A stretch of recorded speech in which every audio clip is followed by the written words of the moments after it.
everyone, welcome back to my YouTube channel. My name's Meredith E. Phillips, and today we're going to do something a little different. If you watched last week's vlog, the writing retreat vlog, I'll link that below if you missed it.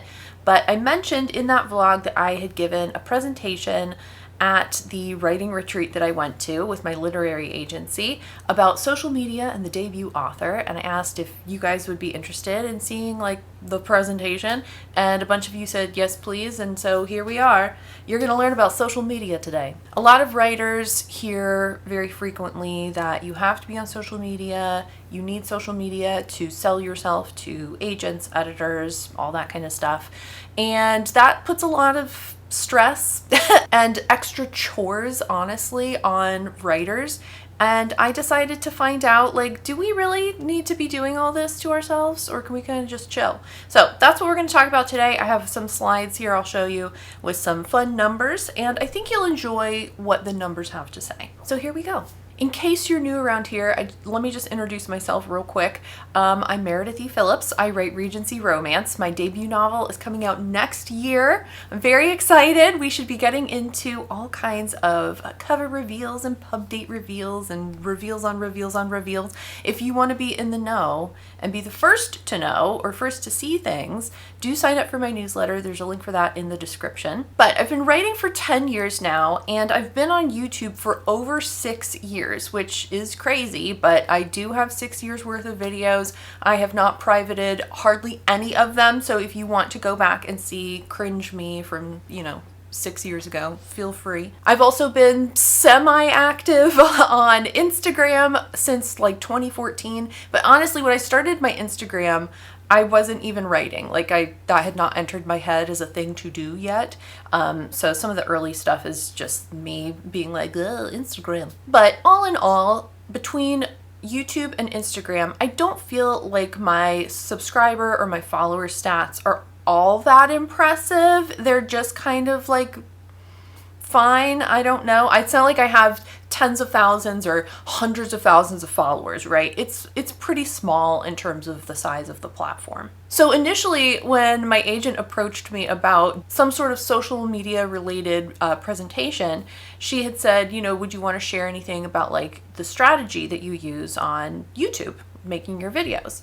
And unfortunately, I don't have a strategy. I don't have a strategy for what I do over here, you guys. I used to be much more into like chasing the algorithm, but at a certain point I gave that up, and at the moment I just post what I want. I post what I want when I want. I do put like tags, and if I post something on Instagram, I'll put some hashtags on it, but I'm not like researching tags. I'm not researching keywords. I'm not like trying to optimize the video to make sure that it reaches as many people as possible. I don't care. I don't care. The subscriber number is going to be what it is. I'm very grateful for the people who are here, and I know a bunch of you tune in and watch my videos like every week, which is amazing. I love you so much, but I can't focus so much on the numbers, because several years back, that's exactly what I was doing. I was so focused on like, oh, I gotta hit this subscriber numbers. I've got to hit like this many views per video, and it was all numbers based. And the problem with numbers is that you can always have more. You make a goal for yourself. I want to hit 1,000 subscribers, 5,000, 10,000 subscribers, whatever it is. And you start working toward it, and then you achieve it, right? And then it's like, wow, I've got 1,000 subscribers. But when you reach that kind of milestone, it's like satisfying for 2 seconds, and then you're like, well, what about 2,000? Like there's always more. You can always have one more. And regardless of how many people you have following your journey or following whatever you're doing, you're never going to be satisfied. And I finally learned that lesson for myself after I literally burned out trying to do 2 videos a week on YouTube, 3 posts a week on Instagram. I was trying to somehow fit writing into all of that. Like, it didn't work. And there was a 4-month stretch. I think this was like 2021, 2022. It was right in there. And I didn't post anything anywhere for like 4 months. I was just gone. And because I had burned out. I wasn't writing anything. I was just burned out. And when I came back, I like promised myself, writing is the focus. That's what I want to do. I love making the videos, but I don't want to be a YouTuber. I just want to be a writer who also happens to have a YouTube channel. I decided that I don't care. I just cannot care anymore because I get so wrapped up in like the analytics and all of that kind of stuff. And that's not what I care about. That's not what I want to do. So my social media strategy is nothing. I just do whatever I want. A lot of people resist social media. They don't want to be on it. They don't know what to post. They don't want to have to keep up with a posting schedule. They don't like the idea of spending a lot of time on something, posting it, and then it gets like 3 views or 5 likes, you know? And I do admit, it is super frustrating when that happens. And you're like, I spent so long, or there's been videos in the past where I'm like, oh, this is a great vlog. Like, this is really funny, or like, something crazy happened. I'm like, oh, I can't wait for people to watch it. And then for some reason, like, it just doesn't get very many views. And I'm like, ah, it's annoying. It's like frustrating.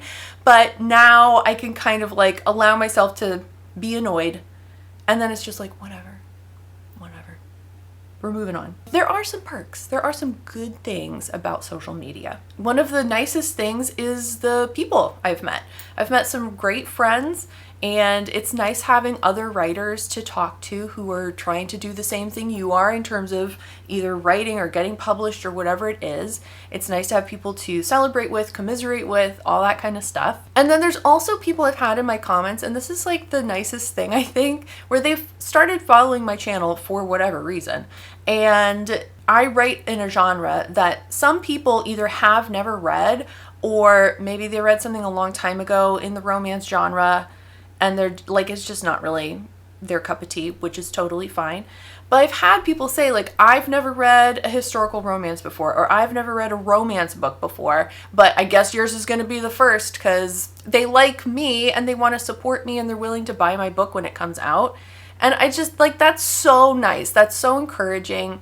And I have so many people in my comments who are like, when I had the, you know, I got my agent video, or like I got a book deal video, like, that were so excited. And it was so fun being able to share those moments with everybody. And the other thing for me personally that I really like about having this channel is that it's a personal documentation of my entire writing journey from the past 6 years, which is pretty cool. I have a video journal of so many different things, and I can go back. There's times where I'm like, wait, how do I outline again? And I go back. I've literally watched my own outlining video to be like, what did we do last time? Or I've watched other videos that talk about, you know, going from one draft to the next, or other kinds of things like that, where I'm like, oh yeah, oh, she kind of knows what she's doing. Okay.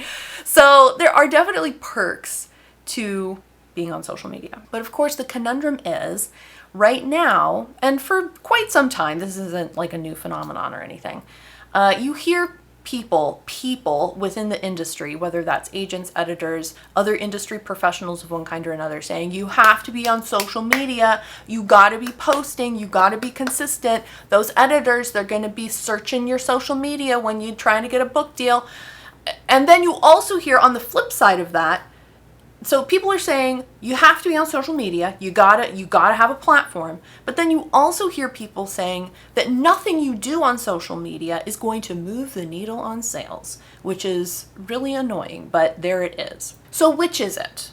Which is it? Do you really care about me being on social media? But that's not going to do anything for sales. Do you just want me to, like, putting my face out there? But for what?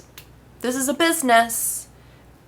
The end goal is to sell the book and, you know, have it make some money for the publisher, right? So if it's not going to be making you any money, why would they care? So which is it? Do you actually need a social media platform in order to get an agent, sell a book, etc., etc.? Well, I tried to think to myself, how can I find this information? There's an excellent website. It's called Publishers Marketplace. And if you're unfamiliar, this is the platform to make book deal announcements. Not everybody uses Publishers Marketplace. I don't know what the percentage is in terms of like how many books are announced there and how many are just not, but it's a good chunk, I would say. Whatever that means, it's a good chunk. It's a nice slice of the industry. A lot of people post their book announcements there. So I thought, well, let me go on Publishers Marketplace and do a little research. So I did. I went on Publishers Marketplace and I decided to search and see what kind of debuts are out there for 2026. So my idea was, let me pop on Publishers Marketplace and see who has just announced a debut book, and are they available on the internet in some capacity. So I went on Publishers Marketplace and I just searched in the keyword box debut, and I limited to a couple different things. First, I limited to 2026, January 1st, and I did this a few weeks ago, so I went through June 10th, which is about 6 months. I think that's a pretty good slice of the pie, right? I searched in adult, young adult, and middle grade. I left off things like graphic novels, picture books, I forget. There's a couple other categories on Publishers Marketplace, but adult, young adult, and middle grade, like those are the main ones. And of course, I'm only searching for fiction in this case. Nonfiction is a completely different situation. For nonfiction, you really do need to have either quite a large social media following, or you need to have some sort of expertise. So if you're going to write a book about child psychology, you better have a degree, like a PhD in child psychology, right? So we're not talking about that, though. I don't write nonfiction. I don't really know all that much about nonfiction. So this is strictly a fiction discussion. So my two questions were, what type of social media platforms were these debuting authors available on? And did they have any sort of sizable following? So here we go. Here's the data. It's quite extensive because there were 265 people who popped up with the word debut somewhere in their book announcement. So this here is just some general data. Over 70% of the debut novels were just a one book deal, which is pretty typical. I know a lot of us are very interested, of course, in, is this a nice deal, a very nice deal, all of those things here in this first deal category I've got up. That wording correlates to specific dollar amounts, if you didn't know.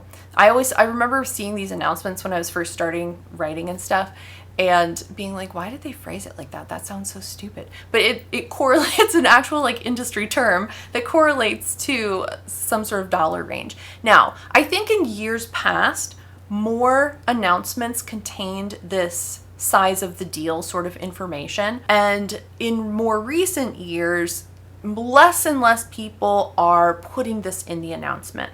And I think that's for a couple reasons. First of all, it is like private financial information about the author, right? Like some people just don't want that out there. Other times, like publishers don't really want it out there if they don't really want people knowing kind of how much they were paying for stuff. It also is personal financial information for the agent. So there's a lot of reasons why people who are actually involved in the deal might not want that in there. But of course, for nosy people like me, it's a travesty that they don't include it. But from the data we do have, you can see that most of them, of course, are just a nice deal, which is $0 to $50,000. But the vast majority of deals didn't have it listed at all. I was surprised at how many had some sort of special situation that went along with it, either a preempt, an exclusive, or at auction. I was surprised, like 23% at auction for debut novels sounded pretty good to me, but I don't know. This is just sort of like interesting, or at least it is to me. And then I also have the deals that were made per month. And I think this would be much more interesting to see like the full year's worth, because of course we all talk about like the summer slump and all of the various slumps that happen during the calendar year. But that's what it's looking like so far in terms of deals per month. Now the real question about, the social media stuff. Where are these authors? Where are they on the internets? I Googled all 265 of these people and I tried to see, do they have a website? Are they on Instagram, TikTok, Twitter? Where are they? And if they had a platform that I could easily find through a Google search, I wasn't going to each of these social media platforms and like trying to search them on there. I figured that would be like crazy. This was already kind of crazy, so I wasn't going to go too far. But I just did a Google search. I either put just the author's name as it appeared in the Publishers Marketplace announcement, or sometimes I tacked on like writer to that because, if there's a John Smith, there's a ton of John Smiths out there. Some people had very common sounding names, so I tacked on writer. But this is what I was able to find. I was really surprised by this. I thought for sure way more people were going to be on TikTok. And it's only about 12.5% of all of these debuting authors. The vast majority were on Instagram. 75% had some sort of Instagram platform. And then the Twitter, Blue Sky, and YouTube stats are like, I mean, fairly negligible. Twitter had a little bit more. They had 18% on there. But I think a lot of those accounts, honestly, were like leftover from days when Twitter was like a thing that people used.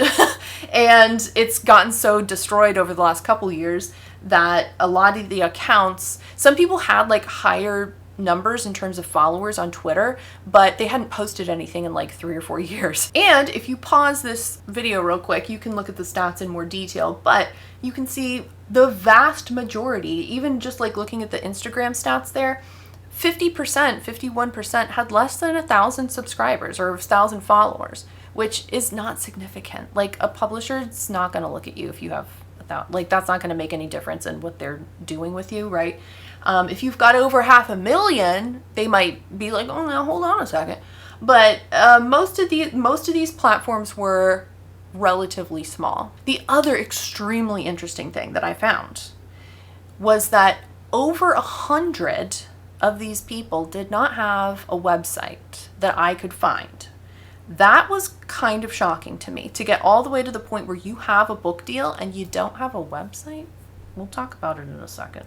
You can pause this screen if you want to take a look. This is kind of it's data, but it's not really anything that's going to tell you much, because again, a lot of the stuff in deal category 1 was just skewed because there were so few that actually listed the deal category. And there were a couple people who had like 2 million followers. And of course that skews when you do an average. So I don't know if this is super helpful, but you can pause and check that out if you want. So what is the real takeaway from all of this information? What do you need to do? First of all, listen to me right now. You better fix your dang website. Oh, these websites, guys, oh my gosh, you don't have to have a fancy website. I'm not saying go spend a lot of money hiring a website designer, even though I just did that and she did a really great job. Go check it out. But you don't have to spend any money. You can get a free website. It can be one page. It can be super simple. It doesn't have to even look all that fancy, but just have something. Please have something. I saw so many issues across these websites where people would have like broken links. They would have links to Instagram pages that didn't work anymore. They would have out-of-date information. They wouldn't have their book, any kind of information about their book on there. Or sometimes there were instances where I found on that Google search, oh, they have an Instagram platform, but then on their website there was no link to that platform. Put it on there. The website is the hub. The website is the thing that is yours. You can put anything you want on that website. And again, it does not have to be fancy, especially if you're like in the query trenches or you're just kind of getting started, or maybe you have an agent and you're going out on submission. Like, you can make a website that tells who you are, what kind of books you write. You can have information on like your current work in progress, a little like 1-paragraph pitch, a mood board. You could put something like that. Links to anywhere else you are on the internet, whether it's another social media platform, or if you've been like shortlisted or longlisted for any kind of prizes or, contest kind of things. If you had publications in some sort of little magazine, there's all kinds of like online magazines or other kind of journals and stuff that you can get published in. If you have been published in that, like, link to it. Put all of that on your website, because that is the easiest place. You can send people to one place and they can get all the information that there is to know about you, which is fantastic. You can put a picture of yourself if you want. You don't have to. But the thing about the website that is so much better than trying really hard to build up some other social media platform is the website is yours. It belongs to you. It's not going to go anywhere. There's the possibility, it seems crazy, but there's the possibility that Instagram could just disappear. It could shut down overnight. Or we could have a situation where, like what happened with Twitter, people had huge followings on Twitter and it got sold, it got rebranded, it got to be what it is today. People didn't like it anymore and they just sort of abandoned it. And all those people who had been following them, they're not going to necessarily migrate over to some other platform. If you remember several years back, how long ago was it? I don't even remember. But like Vine, people, I think that's just like the best example of this, is People built entire careers on 7-second Vine videos. They had millions of followers, and then Vine completely disappeared. It shut down. And people's entire income was just wiped out. So you don't want to lose the contacts you have because they're on some platform that doesn't belong to you. Get a website and start a newsletter. The newsletter is people giving you their email address so you can contact them and say, hey, FYI, I've got a book coming out or whatever. That's way more important, I think, than trying to, build some social media empire. And as we've just seen, it doesn't seem like editors actually care what your platform is. So many of those debuting authors had relatively small platforms or no platform at all. So I do not think you need social media in order to get a book deal. I don't know where that information is coming from, but it does not seem to hold any weight. The interesting thing that was much more of a consistent feature across all of those different authors, I would say it was like a 50-50 split. A lot of the debuting authors had previous publications. Either they were already an adult author and now they're writing their young adult debut. It was that kind of thing. Or some people were they had written poetry prior to this and had been published in a little poetry collection, or they had, like I said earlier, they'd been shortlisted or they'd won a short story contest or something like that. They had some other kind of publication like that. I'm not saying that all of them were national bestsellers and they had been published in some, mega journal of literary note or whatever. It wasn't always stuff like that. Sometimes it was little smaller regional kinds of publications, which is still really great. But that was the bigger commonality between all of them, rather than the social media stuff. One last tip, if you do have Instagram, Twitter, whatever, pin a post or put something in the little bio that identifies you as a writer, that says, hey, I'm writing a thing. Or you can have a little pin post being like, hi, it's me, I wrote this book. You can just say that. It doesn't have to be anything fancy. But there were a bunch of times where I went to somebody's Instagram and I was it was just pictures of their cat or food pictures from 10 years ago. And I was like, is this the same person that got the book deal? Or is this someone else who just randomly happens to have the same name? I couldn't always tell, or it was hard. I kind of had to dig to find out. So make sure that whatever platform you have makes you easily identifiable as, yes, I am the writer who writes fantasy or writes horror or writes whatever it is you're doing. Especially if you're at this stage, if you've got that platform, just put a little something, because people like me are looking for you. So that is it. Let me know what you think in the comments. I will say, just for transparency's sake, I have seen examples of people who have literally shared the screen capture of rejections they've gotten from editors that they were on submission with, who said, we love your book, but you don't have a good enough social media platform. So, might you miss out on a book deal because you don't have a social media platform? Yes. However, according to these numbers, it seems like that kind of response is in the minority of responses. And I don't honestly, if that's what they're looking at, do you really want to work with someone like that?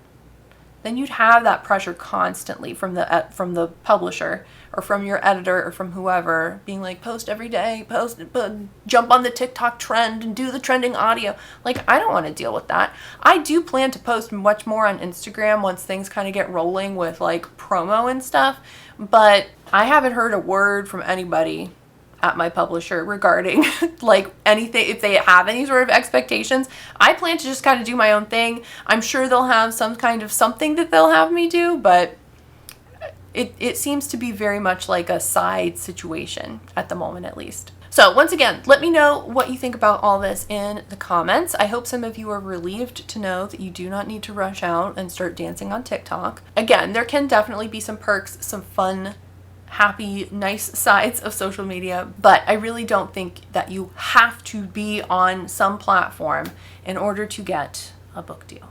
that is it. That is it. I hope you enjoyed. Once again, leave me a comment. Let me know what you think. If you liked the video, give it a thumbs up. And if you haven't already, you can click the subscribe button. I usually post videos on Fridays. Thank you so much for watching. I hope you have a great rest of your day, and I'll see you next time. Bye.